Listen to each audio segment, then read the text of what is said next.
જય શ્રી કૃષ્ણ. તમારા બધાનું સ્વાગત છે અમારી ચેનલ સિમ્પલ ગુજરાતી રસોઈમાં.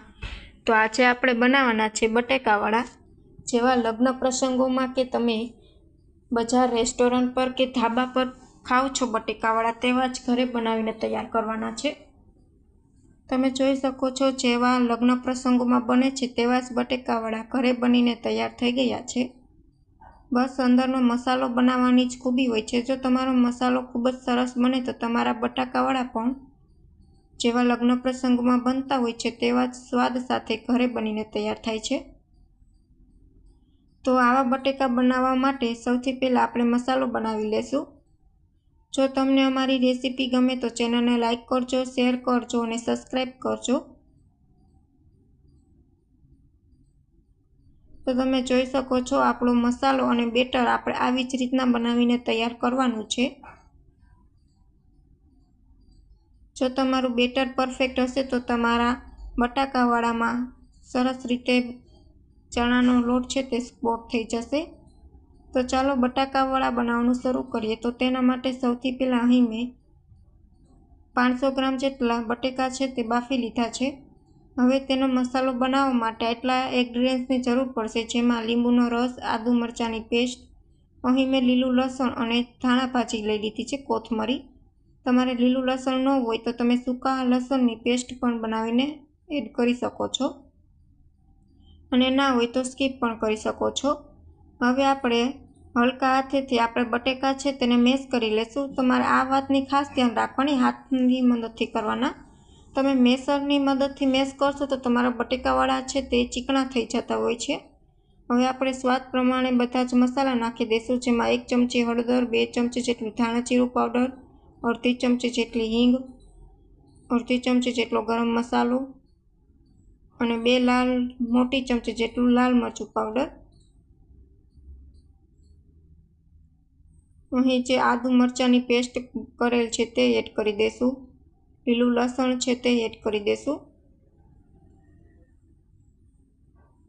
આદુ મરચાંની પેસ્ટ નાખવાથી ટેસ્ટ એકદમ જેવા લગ્ન પ્રસંગમાં બને છે તેવો જ ટેસ્ટ ઘરે આવે છે. હવે થોડીક ખાંડ એડ કરી દઈશું ગળાશ પ્રમાણે, જેથી બટાકાવડા છે તે સરસ ખાટા મીઠા બને છે, અને સ્વાદ પ્રમાણે મીઠું એડ કરી દઈશું.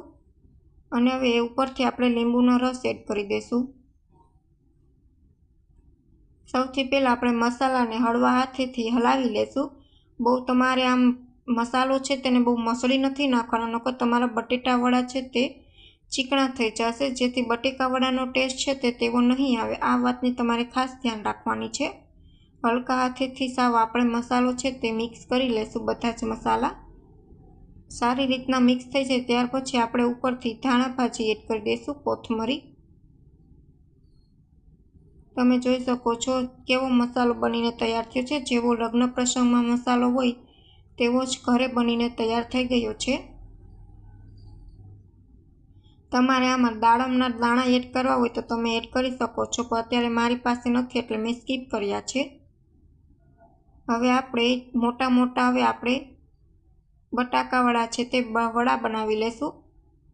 જેવા લગ્ન પ્રસંગમાં કે આપણે બજારમાં બહાર ખાતા હોય છે તેવા સાઇઝમાં મોટા બનાવી લેશું હાથથી મદદથી. અને તમે જોઈ શકો છો કેટલી સરસ રીતના છે તે વડા છે તે આપણા બને છે, અને ચોટતા પણ નથી અને ચીકણા પણ નથી થયા, કેમ કે આપણે મસાલો છે તે એટલો પરફેક્ટ રીતથી બનાવ્યો છે. બધી જ સાઇઝમાં આવે આપણી રીતના બટાકાવડા છે તે બનાવીને તૈયાર કરી લેશું. તો તમે જોઈ શકો છો કે આપણે બટેકાવડા છે તે આવડી સાઇઝમાં બનાવીને તૈયાર કરી લીધા છે બધા જ બટેકાવડા. હવે આપણે આને સાઈડ પર મૂકીને હવે આપણે બેટર બનાવી લઈશું. જો તમારું બેટર સરસ હશે તો બટેકાવડા પણ સરસ બનીને તૈયાર થશે. બેટર બનાવવા માટે હું 2 બાઉલ જેટલો ચણાનો લોટ એડ કરી દઈશ. હવે અડધી ચમચી જેટલી હિંગ નાખીશ. હિંગ નાખવાથી ભજીયા છે તે પચવામાં સરળ રહે છે. અને અડધી ચમચી જેટલો અજમો એડ કરીશ. અજમો નાખવાથી ભજીયામાં ટેસ્ટ બહુ સરસ આવે છે. તમારે સ્કીપ કરવો હોય તો સ્કીપ પણ કરી શકો છો. હવે ભજીયાનો કલર સરસ આવે બટાકાવાળાનો, તેના માટે થોડીક હળદર એડ કરીશ અને સ્વાદ પ્રમાણે મીઠું એડ કરી દઈશું. હવે થોડું પાણી એડ કરીને આપણે બેટર બનાવી લઈશું. બેટર બનાવવામાં આપણે હાથનો જ ઉપયોગ કરશું એટલે અંદર કોઈ પ્રકારના લમ્સ ન રહે અને આપણું બેટર છે તે એકદમ સરસ રીતના તૈયાર થાય. પાણી છે તે થોડું થોડું એડ કરીને તમારે બેટર બનાવી લેવાનું.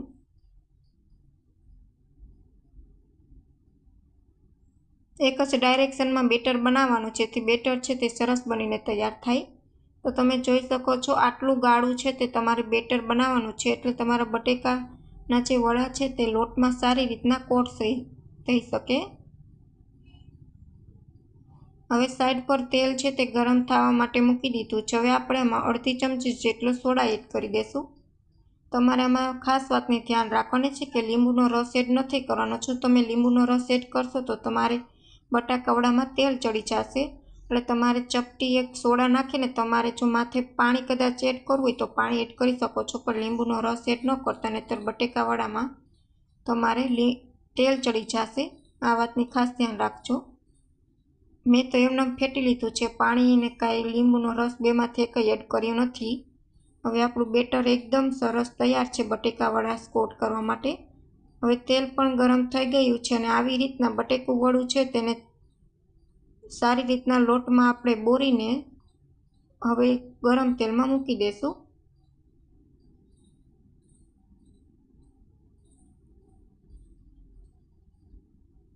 તમે જોઈ શકો છો કેટલું પરફેક્ટ બેટર બન્યું છે. સરસ રીતના આપણા વડા છે તે લોટમાં સ્કોટ થઈ જાય છે. હવે આપણે તેને ચારાની મદદથી આપણે તેને પલટી દઈશું અને ગેસની ફ્લેમ એકદમ લો રાખવાની છે, મીડિયમ, જેથી બટેકાવડા છે તે તમારા બ્રાઉન ન થઈ જાય. હવે બધા જ વધેલા બટેકાવડાને પણ આપણે આવી જ રીતના પાડી લેશું. તમે જોઈ શકો છો કેટલા સરસ આપણા બટેકાવડા છે તે બનીને તૈયાર છે. હવે આપણે બટેકાવડાને લઈ લેશું. સારી રીતના ફ્રાય થઈ ગયા છે, તળાઈ ગયા છે.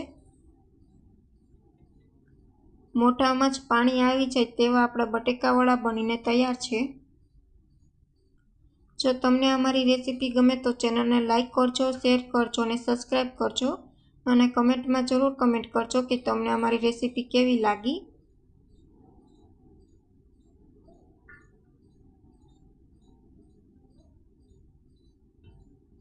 તો બધા જ આવી રીતના બટેકાવડા છે તે આપણે પાડીને તૈયાર કરી લેશું.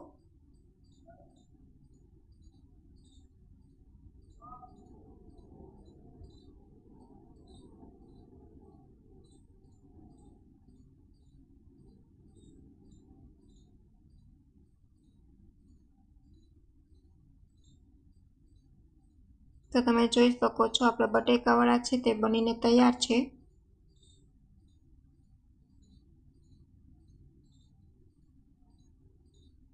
હવે આપણે તેને ખોલીને જોઈ લેશું કે કેવા બન્યા છે. એકદમ પરફેક્ટ માપ સાથે ને પરફેક્ટ બેટર ને મસાલા સાથે બટેકાવડા આપણા રેડી છે. તમે જોઈ શકો છો કેટલા સરસ બન્યા છે.